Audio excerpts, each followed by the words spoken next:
Hello guys, இந்த video நம்ம என்ன டிஸ்கஸ் பண்ண போகிறோம்னு பார்த்தீங்கன்னா, நம்ம துருவ நட்சத்திரம் வந்து இந்த டேட்டில் கண்டிப்பாக ரிலீஸ் ஆயிரும்னு சொல்லிட்டு ஒரு நம்பகரமான ஒரு டேட் வந்திருக்கு. அந்த டேட்டை பற்றியும் இந்த படம் கண்டிப்பாக ரிலீஸ் ஆகுமா இல்லையா அப்படின்றத இந்த வீடியோவில் நம்ம டீட்டெயிலாக டிஸ்கஸ் பண்ணுவோம். அதுக்கு நீங்கள் இந்த சேனல் புதுசாக இருந்தால் இந்த சேனலை சப்ஸ்கிரைப் பண்ணி பெல் ஐக்கனோட கிளிக் பண்ணி வச்சுக்கோங்க. வாங்க நம்ம வீடியோக்குள்ளே போகலாம். நம்ம துருவ நட்சத்திரம் வந்து நம்மளோட கௌதம் வாசுதேவ மேனன் டைரக்ஷனில் நம்மளோட சியான் விக்ரம் அவர்கள் லீட் ரோலில் ப்ளே பண்ணியிருக்காங்க. இந்த படத்துக்கு வந்து நம்மளோட music director Harris Jayaraj work பண்ணியிருக்காங்க. இந்த படம் வந்து ரொம்ப நாளுக்கு முன்னாடி எடுத்துகிட்டு ரிலீஸ் பண்ணாமல் ஃபினான்ஷியல் பிரச்சனைனால இழுத்துக்கிட்டே போயிட்டு இருந்தாங்க.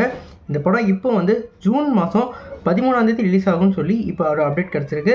இது நம்ம தகுந்த அப்டேட்டாக இருக்குது. குறிப்பாக இந்த டேட்டில் கண்டிப்பாக இதை லான்ச் பண்ணிடுவாங்க அப்படின்னு சொல்லி இப்போ சொல்லிக்கிட்டு இருக்காங்க. இந்த படத்தோட பிரச்சனையை ஃபுல்லாக இப்போ முடிச்சிட்டாங்க. இப்போ இந்த படத்துக்கு ரிலீஸ் டேட்டை மட்டும் கரெக்டாக ஃபிக்ஸ் பண்ணிட்டாங்கன்னா இந்த படம் வந்து ரிலீஸ் ஆயிரும். அந்த அளவுக்கு இப்போ வந்து மூவ் பண்ணியிருக்காங்க. ஏற்கனவே அவரோட ஜோஸ்வா படத்தை வந்து ரிலீஸ் பண்ணிட்டாரு.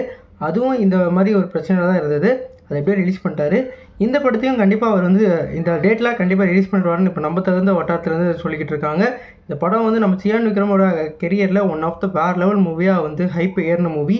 குறிப்பாக வந்து ஃபாரின்லேயே இந்த படத்தை வந்து எடுத்திருந்தாங்க. இந்த படத்தோட ட்ரெய்லர்லாம் ரிலீஸ் ஆகி வேறு லெவல் ஹைப்பை க்ரியேட் பண்ணுச்சு. கண்டிப்பாக இந்த படம் ரிலீஸ் ஆச்சுன்னா நம்மளோட சியான் விக்ரமோட ஆக்டிங்க்கு இந்த படம் வந்து வேறு லெவல் கிளாஸாக இருக்கும். ஏற்கனவே அவரோட வீரதீர சூரன் ரிலீஸ் ஆகி வேறு லெவல் சக்கப்போடு போடுச்சு. இந்த படம் கண்டிப்பாக இந்த வருஷம் ரிலீஸ் ஆச்சுன்னா அவருக்கு வந்து ஒரு வேறு வருஷமாக இந்த வருஷம் இருக்கும். கண்டிப்பாக அவரோட ஒரு கெரியர் பெஸ்ட்டாக இந்த வருஷம் இருக்கிற வாய்ப்பு இருக்குது. பேக் டு பேக் ஷிட் மூலயமா கண்டிப்பாக இந்த படத்தை ரிலீஸ் பண்ணுவாங்களா இல்லைன்னு நம்ம வெயிட் பண்ணி பார்ப்போம். நீங்கள் சொல்லுங்கள் ஃப்ரெண்ட்ஸ், இந்த படத்துக்கு யாரெல்லாம் ஹீரோ வெயிட் பண்ணி கமெண்ட் பண்ணுங்கள். இந்த படம் இந்த வருஷம் ரிலீஸ் ஆயிருமா இல்லையான்னு சொல்லிட்டு கீழே கமெண்ட் பாக்ஸில் கமெண்ட் பண்ணிடுங்க. நன்றி.